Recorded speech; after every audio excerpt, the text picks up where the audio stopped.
Agriculture on the move. Agricole mouvement. Agriculture on the move. Agricole en mouvement. Agriculture on the move. Agricole en mouvement. Agriculture on the move. Agricole en mouvement.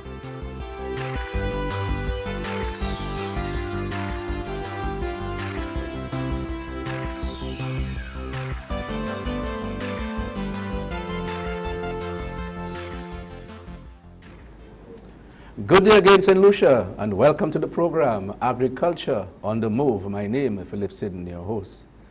Today we're discussing the Coconut Replanting Programme.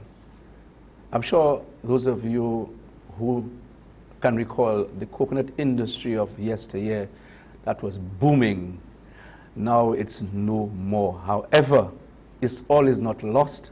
There is a replanting program, and here to tell us more about that replanting program is Mr. Barry Innocent, who is the Deputy Director of Agricultural Service in the Department of Agriculture. Welcome to the program, sir. Thank you, Mr. Sydney. Barry, that concept was conceptualized, that project, some years ago, and it's now come to fruition. Tell us, how did that come about? Okay, it was sometime around 2012, 2013, when the fresh coconut water industry started to rapidly grow. When government realized how fast it was growing, some investigations were done. The investigations revealed that the number of trees, coconut trees out there, if this program were to be sustainable, pretty soon they would not have sufficient trees to match the growth at which the industry was growing. So the coconut replanting, it became a project at the time, was initiated. At that time also, there were a few other issues. For one, there were a lot of trees that were around, but some of those trees were aged or very old trees. They had reached the point where they had reached the diminishing returns epoch or timing. And there were other issues also, that is the banana industry. At that time, the banana industry was not doing as well as it's doing now. Now, bearing in mind that there were coconut trees planted in between those banana trees. When farmers realized that the banana trees at that time, the banana production and banana industry was not doing as well at that time, they started to abandon some of their farms. When these farms became abandoned, the coconut trees that were planted with them also became abandoned. Whereas before, when they fertilized the bananas, the coconut trees would get from that fertilizer when they provide irrigation or water. The coconut trees would also benefit from that.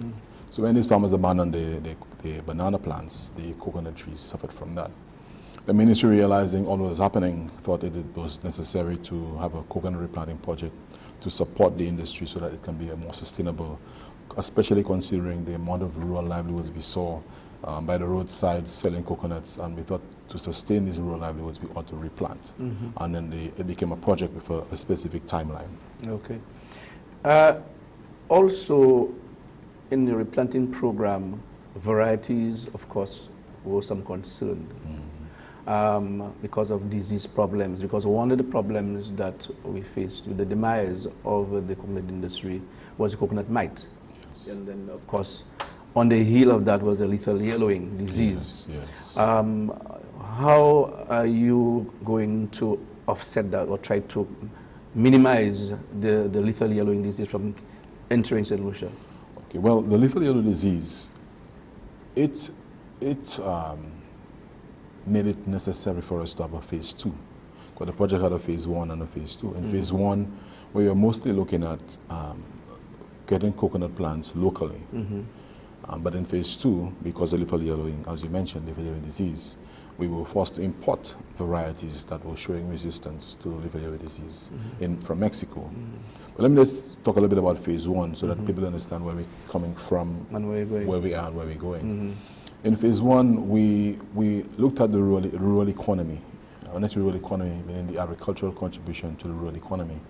So the government then decided that for phase 1 of the project, we would buy 5,000 coconuts from the rural farmers so that they earn some living from it.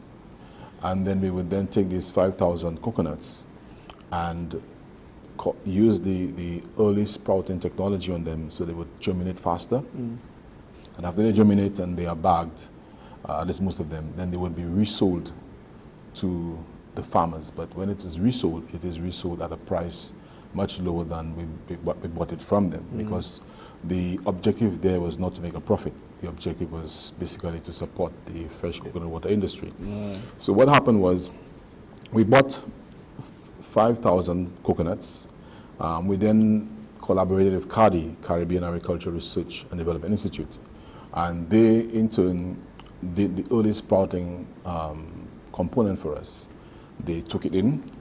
There's a special technology where they cut the base of the base of the coconut, where the germinating sprout would come out from, and they put it where it exposes it to water and environment, and it shoots a little faster than it normally does. Okay.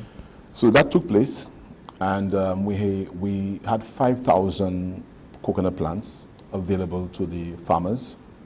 The farmers did buy, and other members of the public did buy. In fact, about 80 farmers bought, including some members of the public.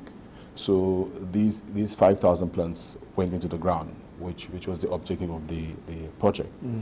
Thereafter, the extension officers were involved in the process, so they understand what's going on. They could do some of the follow-ups.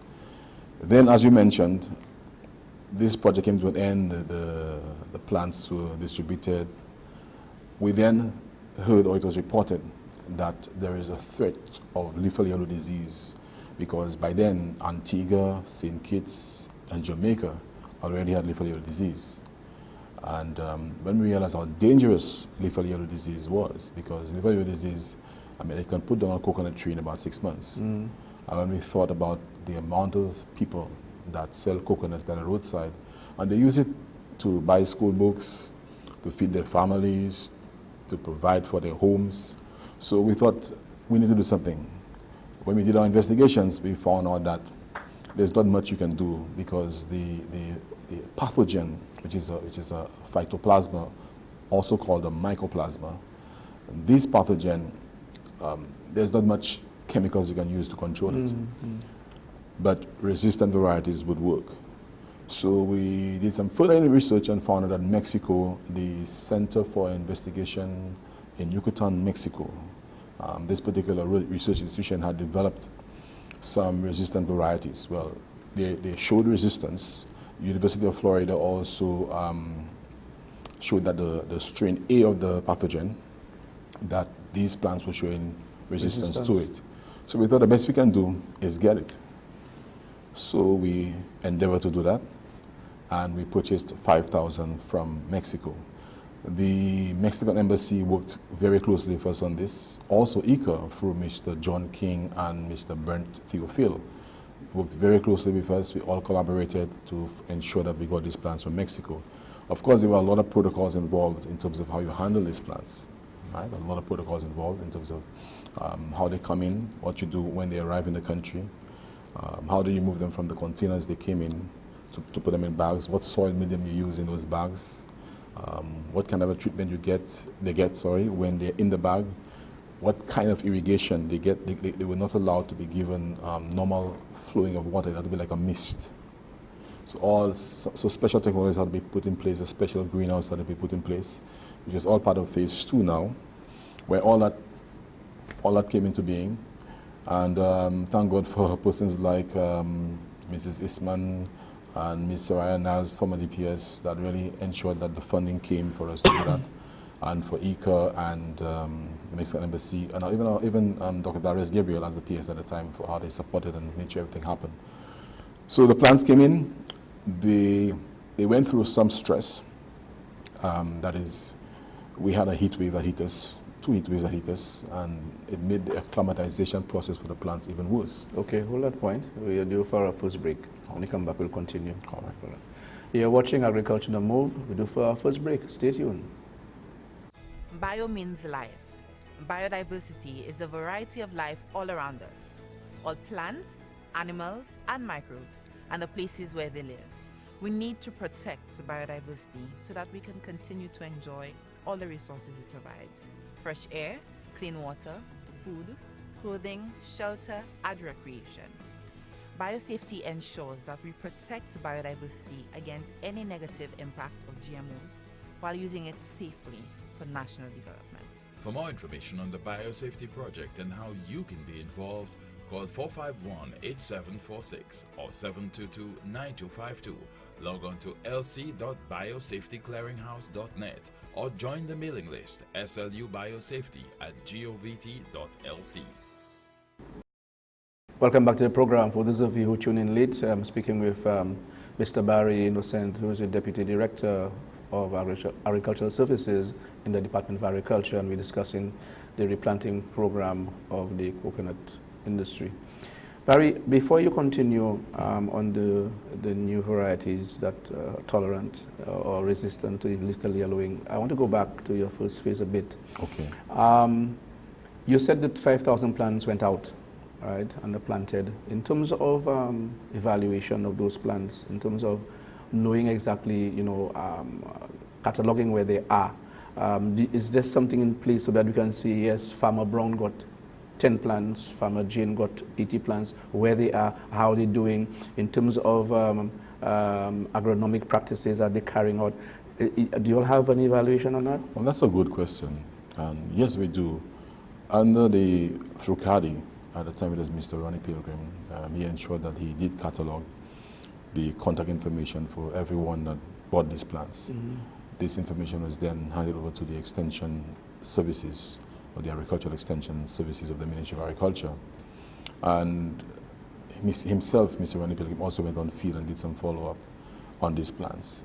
The plants did quite well, but we had a few bad reports also. A few persons placed the plants in their yard or somewhere and kind of forgot about it, and some of these plants didn't get proper treatment. There was also a sort of a little dry season and heat, and this dry season also affected a few of these plants. We had reports of a few persons, especially in Cape State, that bought some of these plants, and they did say that the dry season had caused a few of the plants to die because they didn't have the proper irrigation system at the time. That's why in this phase we want to ensure that people bear this in mind and provide the necessary agronomic practices to ensure survivability of these plants. So are they up to the size where they are about to produce, or where are they now? Well, these plants at this point have not started bearing fruit, not yet. Okay. Because remember, that happened in 2014, 2015. Right. These plants were about 2.5 to 3 years. 3 years. But they're growing quite well, from what I've heard. But the last reports, they are growing quite well. But you mentioned something very interesting there, though. Some people bought plants and they left it in the yard. Yes, which we don't want to happen this time. Yeah, but I mean, why should that happen? I mean, is there a follow-up when a farmer buys plants, and the extension officer is supposed to follow up that and to ensure that from buying point to planting, I mean, that should be ensured? Yes. This mostly happened with householders. Oh, household, not okay. necessarily farmers. Right. People like I said, like backyard garden. Right. One or two Okay. people up in the north that they bought the plants and left it there, and probably the cares of this life just kind of forgot about it. It happens to a lot of us, you know. But most of the farmers take pretty good care of this. Based on the last reports we got. Okay. Yes. All right. So there is an evaluation, a constant evaluation of those plants that are planted out. There is. Okay. Okay. So continue where you stopped on the new plants. Yeah. So the new plants, we were saying that after they got hit by this heat wave, which killed a few of them. That's the new plants. They're the new plants. Further to that, coming towards the last leg, this year, late last year into this year, they came down with some mite infestation. Okay. But I want to, before I talk about it, I want to make sure the public understands the behavior and nature of the pathogen, so that persons are very careful that they don't bring it into the country unknowingly. That is important. Yeah, because this pathogen, the mycoplasma, it's a microscopic organism, so you can't really see it with your naked eye. But its host or its carrier is what is called a leaf hopper. The leaf hopper is a very, very tiny grasshopper, about the size of end of a pen point. It's very small, or I should say about the end of the lighting part of the matchstick. It's very small, and it can easily just somebody goes to St. Kitts or Antigua, Jamaica, and just hop onto somebody's shirt or bag, and then they come on a plane, and before you know it, it can enter in St. Lucia. And once the insect hops off the person, and there are coconut trees all along the airport area there, and that's it, and the pathogen can get into St. Lucia. That's only one way, but the That's other one ways way. too, And the other way, I'm glad you brought it up. The host, the leaf hopper, it specifically likes being in lawn areas. So people that are into golfing, they have to be very careful what material they bring in, especially grass, into the country to support the golfing sector or the golfing activity. This leaf hopper is known to always harbor in grassy areas. So we have to be very careful at this point that we don't bring in, if we bring in grass, that we have to be very careful that the Ministry of Agriculture is contacted, that the Research and Development Division can go in and check for sanitary and phytosanitary issues to make sure that we're not bringing this into our country. Because right now we don't have the leaf yellow disease. So we have to be very careful with that. Nobody should take the chance and see a nice piece of lawn and hide it in their bag. Yes, That's very dangerous. yes. If you bring, let me tell the public, if you bring grass from any of these countries and it enters our country and we end up with leaf yellow disease in our country, just look at the amount of rural livelihoods that will be affected. The amount of people that will be out of a job because they sell coconut water as a form of a livelihood, as a form to generate income for themselves. So please, when we do our various travels, be very careful what we bring back to the country. It's better to contact the Ministry of Agriculture Plant Quarantine Unit, which is on the 4th floor of the Ministry of Agriculture or at Union, before you bring any form of plant tissue or planting material into the country. Please, thanks. It's very So important, yes, you know, very important, because very they sneak in things in their suitcase, especially coconut products. Yes. Maybe things that are made with coconut, husk and stuff like that. Yeah, So we have to be very, very careful careful with because the impact out there can be so negative. Very bad, very bad. Leaf yellow disease is making a mess in St. Kitts, in Antigua. In fact, we are now, as part of phase 2, we have had some level of discussion with Antigua so that we can see if we could send some of our coconut plants to Antigua just to test the resistance. Because these pathogens, like the common cold, sometimes you treat it one way, but then over time, sometimes they can mutate and develop a resistance to whatever you're using against them. So we plan to have further dialogue with Antigua, and we've already spoken to Dr. Janiel, who is the Senior Research Officer in Antigua, to see if we can get at least 25 plants sent over to Antigua to test the resistance of these plants. How long these plants were in that environment before they were actually given out to the farmers? Okay, almost a year and a half to 2 years. But mostly because we had some serious delays in terms of the heat wave hit them first, which affected their growth. Because the Mexican lab protocol for these plants were that unless they reach the height of 1 meter, which is about 3 feet, they should not go into the ground. Okay. Right? But then we had to adapt because the plants were under so much pressure and so much stress that they were not growing at the timing and at the speed they were supposed to. So at this point, not all of them have reached the 1 meter height. There were issues of spacing also, because we only had one greenhouse to put 5,000 plants in. And now we are embarking on the distribution process. We are hoping that we'll first sell out the more taller ones, and the rest will get some more space. So it might be a staggered distribution process, because there are still some that became stunted in growth because of the space issues. Some of them decided to, since they cannot go up because of space, the roots started to burst the bags that they were in, because they're trying to establish themselves. So they all got equal treatment in terms of fertilizing and all Yes. and irrigation purposes and stuff. They all did, but as you know, in every group of siblings, or even in every group of plants, you have runs. you have some that are very vigorous and stronger than others, and they will normally take the lead. Okay. And if they shoot up first, if they kind of how close the plants are, if they shoot up first, they can compete for space and light and all that sort of thing. The pick order. Yes. We are due for a break, a second break. You're watching Agriculture on the Move, due for a second break, back soon.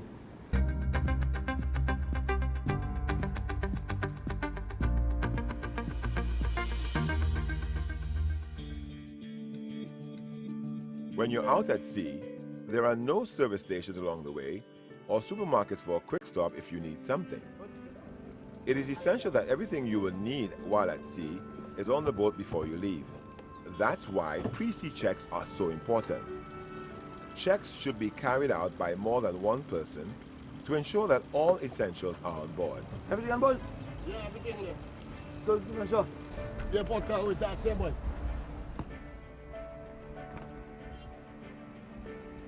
Pre-sea checks should include food stores, extra water and fuel, navigational equipment, safety gear and communication equipment. Okay, lighthouse, lah. That's what I'm doing. Before heading out to sea, always ensure that all equipment is in working order, you are stocked up on food and also extra fuel. Call the lighthouse to inform them of your voyage plan and inform someone responsible of your departure time and estimated time of arrival back on shore. For more information on obtaining a license to fish, contact the Department of Fisheries at 468-4143. Welcome back to the program. Barry, right now, the coconuts in the nursery, they have gone through the hardening process. So now they are acclimatized and they can go out to the field. Okay, have you all decided, for example, where they can go around the island? Have you all decided the suitable, agronomic areas or ecological areas where they can grow? Is it worked out in a proper manner? Yes. The approach we want to use is, just last week we did a specific training with the agricultural extension officers. Mm-hmm. They were trained on what's the best husbandry practices, what's the best conditions that you mentioned, everything that they need to know to advise the public. Okay. So we want to encourage the public, before you buy these plants, that you contact your nearest agricultural extension office. There are about 7 of them. You can call the ministry to get their telephone numbers so they can give you any advice you need on that. And anyone that buys these plants, the approach that we decided on, anyone that buys these plants, when you buy these plants, you would have to give your contact information, where you live, your telephone number, email address, so that the extension officers can do the due follow-up to see what's happening with those plants, monitor the progress, make sure that they're not just left there and forgotten, and make sure that you are giving the due care that is necessary. So you train the officers. Have the officers identify, or is it free for all farmers? Is it open to the public? How is that done?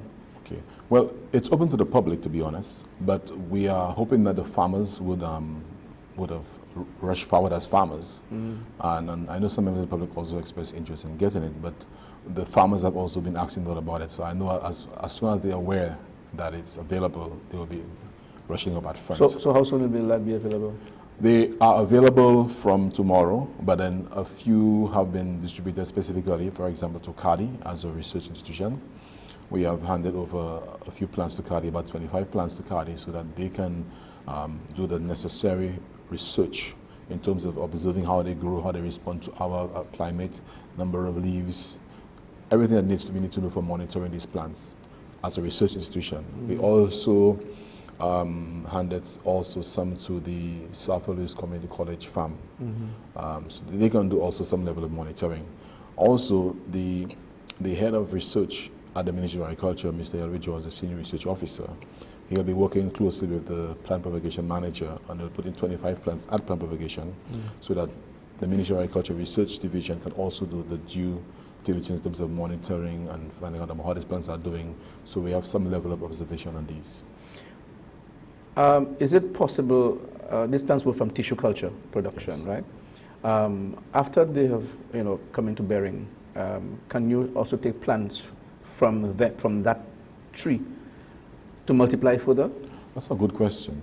You can, but if you take plants from take a nut or coconut from that tree, mm-hmm, you're not absolutely sure that you'll get the true type, because an insect or a pollinator or a bee or butterfly can go to an Atlantic tall and bring the pollen and put it on your Malayan yellow dwarf, which is the variety used in this instance, and you get a cross breed. It's not a true type. If you really want to have a true type, what we recommend is what we're going to be doing at the plant propagation station. Hopefully you can bag the inflorescence when it starts to flower. You bag the inflorescence, and you can get an advice on how to do your own hand pollination using your same pollen in the same inflorescence, and you do your hand pollination, so you make sure you keep your pure stand. If you just leave it open to the public, open to the environment, then you can get bees and butterflies bringing pollen from other types of coconut trees that can cause a cross-pollination, and it can lose its resistance. So my next question to you, okay, is there a set acreage that you're looking at? For example, is the 5,000 plants that you're selling out there sufficient? Are you all hoping to bring in more plants that you all can cultivate to sell out to the farmers? Okay. Well, we are giving it consideration, a lot of consideration, actually. These 5,000 plants, remember, not all of them survived. And we are hoping that what is released into the farming public, that they will survive. But there are discussions about having a phase 3. But as to whether we're going to go and get some more from Mexico or whether we can do from local distribution, it's all being discussed right now. But I think it will be necessary to do both, to get from local distribution. I think the National Stakeholders Platform for Coconuts, I think they also doing some of their own research. They are collecting local varieties that they see show certain quality and certain qualities and yields. And they're also doing their own form of mass propagating of it, I think, at Cardi. But the ministry is considering working with them and doing that. But there is discussion on getting some more, especially getting some more, not only dwarf, but getting some Pacific tall also, because the Pacific tall also have shown resistance to the leafy yellow disease in Mexico. Now, the Malayan yellow dwarf, we chose it because the dwarf trees, you get more coconut water from them, whereas the tall trees, you get more endosperm or more copra from them. To support both the coconut oil industry, especially the virgin coconut oil industry, and the fresh coconut water industry, we want to try to look at getting both dwarfs and tall varieties, but Pacific tall and Malayan yellow dwarf. So how are you, because I was just coming to ask you the question of the cottage industry, the market for virgin coconut oil, and there's still a lot of persons out there who are producing, coconut oil, especially the virgin coconut oil. How are you all looking at the tall million for that purpose? When is that coming in? Well, it has not been decided as to when it's actually coming in, but the discussion is ongoing as to when we should do it, and having discussion with the stakeholders, the cottage industry persons themselves. I'm talking with them, finding out where they're at, what capacity they have to receive, and all this discussion need to take place. The president of the National Stakeholders Platform for Coconuts, Mr. Kenny Daniel, is working very closely with us to make sure that there's that participation and that participatory role, so that we can all work together. We are even now looking at the question of food safety issues for the coconut vendors. What can we do to enhance that for them? ICA is also working closely with us to look at how we can pool all the fresh coconut water producers together in a cooperative. That's important. Yes. Yeah, that's important. And then see how we can, through the Mexican embassy and any other donors that might be interested, see how we can have a small coconut water factory where they can bring all the coconut water to, and the factory produces it, and then they can go back and sell if they want, because a lot of the fresh coconut water producers have expressed interest into selling to at one point, which will take care of the food safety issues on the roadside. And also that initiative is looking at when they cut the coconuts, the husk, the shell, taking that and convert it into a number of other products like mulching, composting products, even making pots, even for landscaping, where when it's shredded, the different size shred, the bigger size shred can be used in landscaping. You just cover, normally see this wood chippings around the coconut husk can do the same thing too. It works. And if you shred it a little smaller, it can be made into an organic pot. Yes. So a lot of stuff can be done. We're looking at, we're doing research on right now. As we're coming to the end, I know you want to mention some persons that contributed to the success of this project. Can you give us some time on that? Very quickly, let me just say thank you to Mrs. Lucia George at Plant Propagation Station, the way she embraced the project and provided the support. Also the farm workers at the Plant Propagation Station. I've seen when they took the whole Saturday and came and worked to make sure the plants were okay. Mr. Mana Sherry, Miss Anesta Augustine, Mr. Ronnie Pilgrim, Mr. Brent Theophile, and Mr. John King from ICA, Cardi, the Mexican Embassy, both the last ambassador and the current ambassador to the Mexican Embassy, And all those, even Extension Division of the Ministry of Agriculture, all those that provided support to this project, we say thank you. Okay. Well, Barry, thank you very much for being here, and I hope you all continue that program, because I do think 5,000 plants is sufficient to ensure that the coconut water industry, is taken to that next step. Yes, okay, so I wish you success on it. Thank you so much. You've been watching Agriculture on the Move. I do thank you for viewing the program. And of course, as Mr. Barry Innocent said, if you need more information, contact your extension officer from the various regions, and you'll get all that information you want, and you can get plans. They go on sale as from tomorrow, as you heard, and so please, at the Union Propagation Station. So please go out there, and when you buy those plants, please plant them and care them. Very, very important. Thank you so much. Thank you for viewing. I'm Phillip Sydney saying goodbye, and see you again. Thank you, Barry. Agriculture on the move. Agricole mouvement. Agriculture on the move. Agricole en mouvement. Agriculture on the move. Agricole mouvement. Agriculture on the move. Agricole en mouvement.